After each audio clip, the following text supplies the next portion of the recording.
लगा हमको। सुनो क्या लगा? पैसा देवे लगा हम लगल। अच्छा अब ना गाई, अब ना गाई। नहीं अब नहीं गाएंगे। तुम दोनों खुश रहो। हमनियो को कुछ ना देनी रहो कि धारी बरी यारी जनी कोरा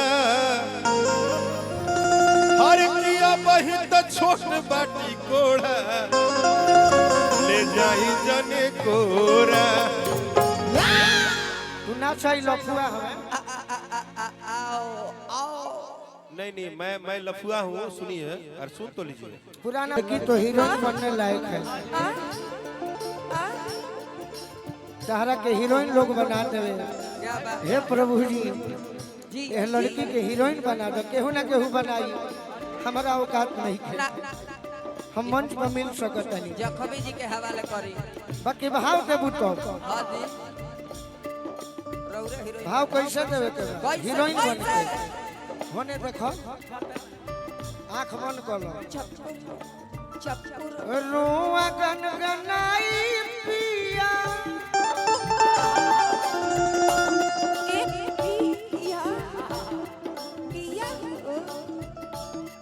ए राजा तू तो जवान हम लई हे राजा तू तो जवान बेरी बेरी धरो तनी होई। हाय हाय हाय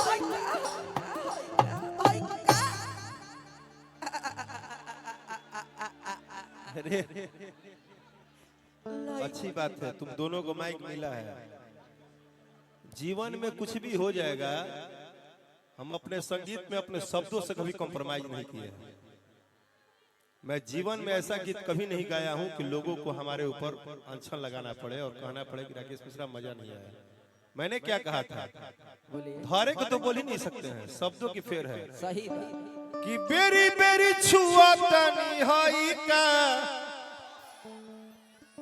ना ना वो में ही में वो उतनी के हम कहे खातिर नहीं सुनो। तू कहला कि अगर के हीरोइन बना दे, हम पहली सुन तो लो, हम पहली बार देखें कि किसी कम उम्र के लड़का ने किसी कम उम्र के लड़की से मोहब्बत देखा मैंने स्टेज पे। और तार प्रेम इतना भारी हो गया। हाथ मत धरो, सिर पे मत रखो। नहीं नहीं तुमको वो करना है। बस बस बस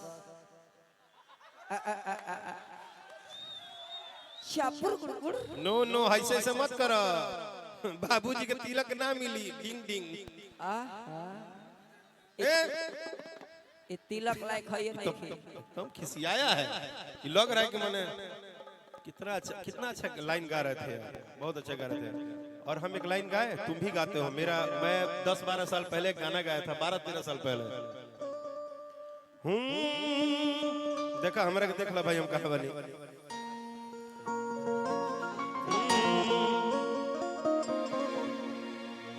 कि नहीं खे जानत तहरा बारे में।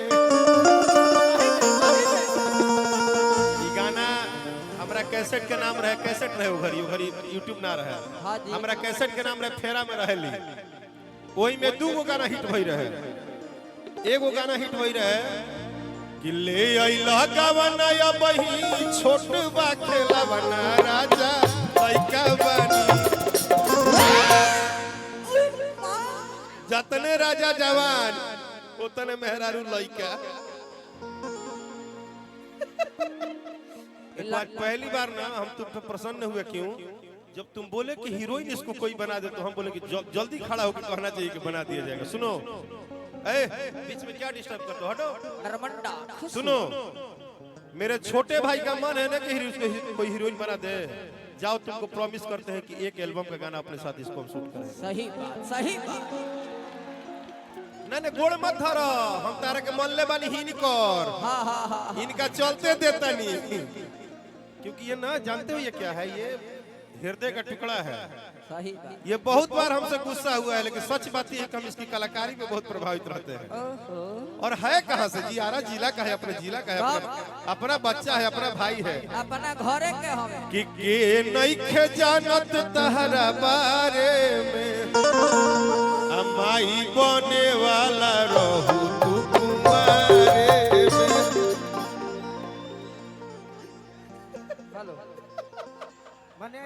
पर हीरोइन बनई है कह के।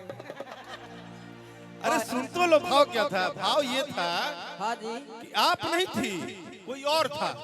कहने का मतलब ये था ते कि करे के जे मत कब कहा। करवले गोलुआ रे में असही हीरोइन बनी है। ये करे के मत कह, बेचारी भी आई। बहुत बेचारी। अरे सुनो, इतना मत सिखाओ बच्चों को, वो सब डिजिटल बच्चा है। बेचारी नहीं है, तुम्हारी है। नहीं नहीं वो बेचारी नहीं है, तुम्हारी है।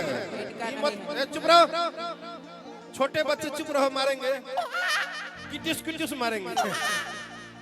लेकिन सबसे अच्छा पता है क्या लगा हमको? सुनो क्या लगा। पैसा देवे लहगावा मु लगला। अच्छा अब ना गाई, अब ना गाई। बताइए नहीं अब नहीं गाएंगे। हमनियो तुम दोनों खुश रहो। हमनियो को कुछ ना देनी रहो। कि धारी बारी यारी जानी कोरा हर किया बही तो छोट बाटी कोड़ा ले जाई जाने कोरा। तू ना चाहिए लफुआ हवे। आओ आओ नहीं मैं लफुआ हूँ, सुनिए और सुन तो लीजिए। पुराना हम पहले लफुआ है, आप पहले लाल बार रखत रहे, लाल बार। हाँ मैं, अरे सुन तो लो ए लड़की, अरे सुनो, मैं लफुआ हूँ। ये श्री श्री 3008 प्रथम पूज्य महाराज वो ना गलत बात, उनका नाम मत लीजिए।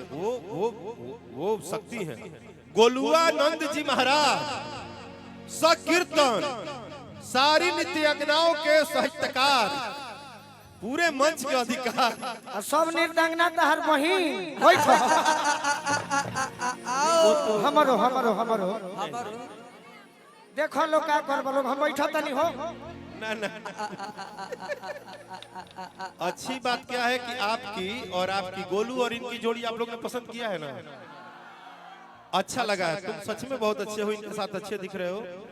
और एक बात और है, सुनो, जैसे गोलू थोड़ा छोटा है, बच्चा है, अभी उम्र की तकाजा है। जैसे वो जोश में बोला बहिन, शब्द बोलना अलग है, उसको समझना अलग है, उसकी प्रतिक्रिया क्रिया समझना अलग है। इस जीवन में राकेश मिश्रा ने 19 साल के संगीत के क्षेत्र में, आप जितने लोग हैं एक आदमी बता दीजिए कि कभी किसी को अपशब्द का सम्मान हमने किया है। एक आदमी बता दीजिए कभी किए हैं? नहीं कर सकते हैं। सवाल पता है क्या है? क्योंकि हर व्यक्ति, हर कलाकार अपना है, अपना परिवार है, आप भी अपने हैं। आपको मैंने पता है क्या बोला कि भाई को आप अच्छे लग रहे हैं इसलिए हम आए थे।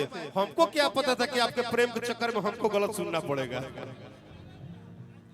हाँ हट हमरा के गावे। हाँ हट गए। आज के बाद तहरा गोलू के जोड़ी हिट बा, दोनों आदमी फिट बाड़ू। रौदा बैठी कहाँ स्टेल रहे। ओह तारा इहे दिक्कत बा। भैया हाय ले लो। हम अपनो गाना भुजा कर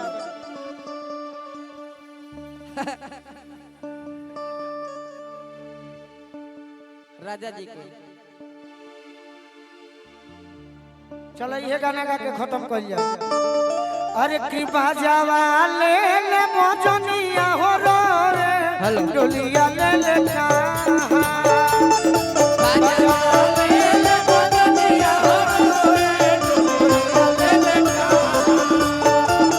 अरे तोर ले ले हो जनुआ जले ससुरा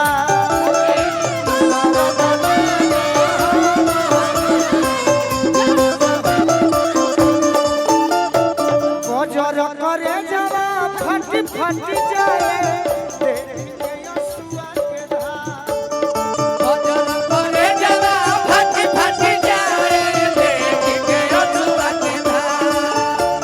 अरे हमारा दिल के दुलरी हो चल हमारा कैसा हमारा दिल के दुलरी हो